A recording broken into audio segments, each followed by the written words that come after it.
علامہ سخاوی رحمہ اللہ نے القول البدی فی الصلاۃ علی حبیب الشفیع، انہوں نے مکمل یہ درود شریف کے اوپر یہ کتاب لکھی ہے۔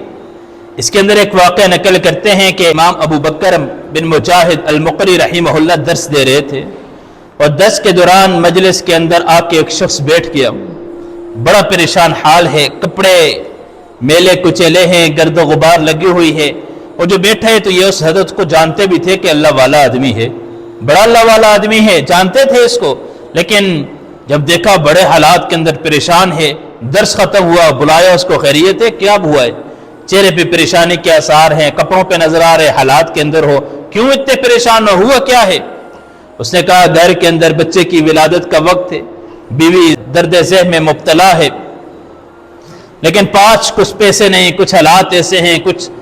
جو سامان جو اسباب کی ضرورت ہے وہ کچھ بھی مہیا نہیں ہے، اس وجہ سے پریشان ہو، حالات ٹھیک نہیں ہے گھر کے۔ تو امام ابو بکر مجاہد بڑے پریشان ہوئے کہ اتنا اللہ کا ولی ہے اور اتنا نیک انسان اور اس میں اتنے حالات آئے ہوئے ہیں۔ یہ گھر چلے گئے اور گھر جا کے جیسے سوئے اور خواب میں نبی علیہ السلام کی زیارت ہوئی۔ اب نبی علیہ السلام کی زیارت ہوئی، اللہ خواب کے اندر اللہ کے نبی نے فرمایا کہ جاؤ، جو گورنر ہے اس گورنر کے پاس چلے جاؤ، علی بن عیسیٰ اس کا نام ہے، مایا کہ علی بن عیسیٰ کے پاس جاؤ جو اس وقت کا گورنر تھا، اور اس کو جا کے بولو میرا کہ نبی علیہ السلام کا پیغام ہے۔ اللہ کے نبی نے فرمایا ہر شب جمعے پہ، ہر جمعے کی رات تو جو 1000 بار جو درود شریف بھیجتا ہے وہ مجھے پہنچتا بھی ہے، اور مجھے اس سے بڑی خوشی حاصل ہوتی ہے، مجھے بڑی خوشی ہوتی ہے جو تو ہر شب جمعے پہ 1000 مرتبہ درود شریف بھیجتا ہے، لیکن اس بار تو نے اس شب جمعے پہ، اس جمعے کی رات تو نے 700 مرتبہ درود بھیجا، پھر بادشاہ کا پیغام تیرے پاس آ گیا تھا، تو وہاں اس کے کام کاج کے لیے چلا گیا، واپس آ کے تو بھول گیا، تو نے 300 مرتبہ درود نہیں بھیجا، اس کو جا کے بتا دو کہ یہ جو شخص ہے جو پریشان حال ہے، جو مصیبت کے اندر مبتلا ہے، کہا کہ اس کی پریشانی کو دور کرو، اس کی مصیبت کو دور کرو، کہا کہ 100 دینار اس کو دے دو، دینار سونے کو ہوتا ہے، کہا کہ 100 دینار اس کو دے دو۔ اب جیسے ان کی آنکھ کھلی، امام ابو بکر رحمہ اللہ کی آنکھ کھولے، گئے اس آدمی کے پاس، اس کے ہاتھ سے پکڑا اور وہاں علی بن عیسیٰ کے پاس کے، کہا خواب میں نبی علیہ السلام کی زیارت ہوئی ہے اور اللہ کے نبی نے پیغام بھیجا ہے، کہا پہلے تو کہا کہ جا کے میرا سلام عرض کرنا، اللہ کے نبی نے کہا جا کے میرا سلام اس کو پیش کرنا، اور کہہ رہا کہ ہر شب جمعے پہ جو درود بھیجتا ہے، ہر شب جمعے پہ جو تو 1000 مرتبہ درود پڑھتا ہے وہ مجھ کو پیش کیا جاتا ہے، اور مجھے اس سے بڑی خوشی حاصل ہوتی ہے، مجھے اس سے بڑی خوشی حاصل ہوتی ہے۔ اور ساتھ مجھے کہا کہ یہ غریب آدمی ہے، یہ اللہ کا ولی ہے، پریشان ہے، کہا کہ 100 دینار اس کو دے دو، 100 دینار اس کو دے دو۔ ساری خواب ان کو سنائی کہ اس شب جمعے پہ تو نے 700 مرتبہ درود پڑھا ہے، 300 مرتبہ نہیں پڑھا۔ وہ گورنر جو تھا وہ سمجھ گیا کہ بات حق اور سچ ہے، میرا یہ عمل تو خفیہ تھا، آج تک میں نے اس عمل کا کسی کو بتایا نہیں، آج تک کسی گھر کے اندر، اپنے محل کے اندر، کسی وزیر کے آگے، کسی آگے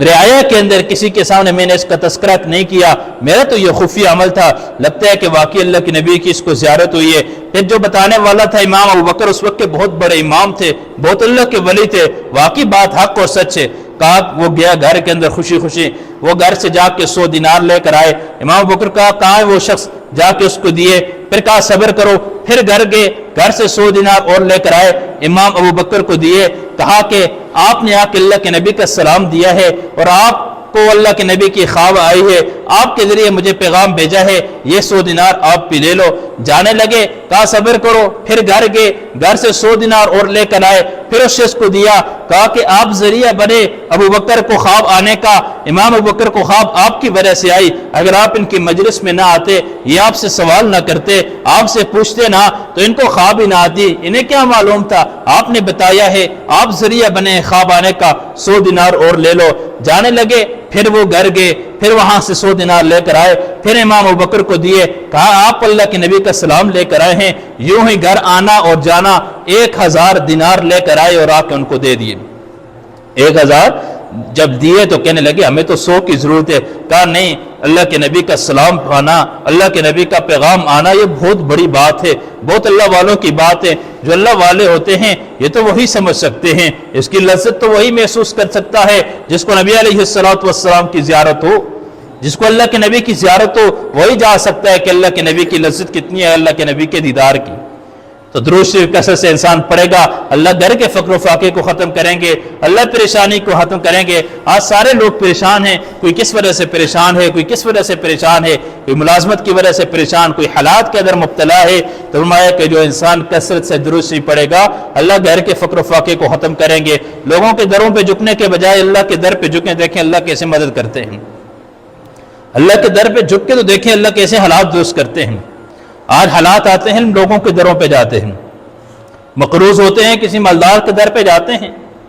نہیں، لوگوں کے دروں کو چھوڑ کے اللہ کے در پہ آ جائیں، آئے مسجد کے اندر 2 رکعت نماز پڑھ کے اللہ سے مانگے، دیکھیں اللہ مسئلے حل کرتے نہیں کرتے۔ ہاتھ کے اندر ہر وقت تسبیح ہو، نبی علیہ السلام کے اوپر درود ہو۔ آج ہم نے سارا وقت اس پہ ضائع کر دیا، لوگوں کی غیبتوں کے اندر وقت ضائع ہو رہا ہے، فضول قسم کی باتیں ہم کر رہے ہیں، کبھی سیاسی گفتگو ہو رہی ہے، کسی سیاسی شخص کے پیچھے لگے ہوئے ہیں، کسی کی غیبت کر رہے ہیں، کسی کی فضول میں تعریفیں کر رہے ہیں۔ میرے عزیز بھائی اور دوستو، سب کو چھوڑے، سارے کی ساری فضول باتیں ہیں، ہاتھ میں تسبیح ہو، ہر وقت نبی علیہ السلام کا ذکر ہو، ہر وقت نبی علیہ السلام کے اوپر درود ہو۔ دیکھیں اللہ دل کے کایا پلٹتے ہیں نہیں پلٹتے، اللہ دل کو سکون دیں گے، گھر کے حالات درست کریں گے، فقر و فاقے ختم ہو جائیں گے، حاجات پوری ہو جائیں گی۔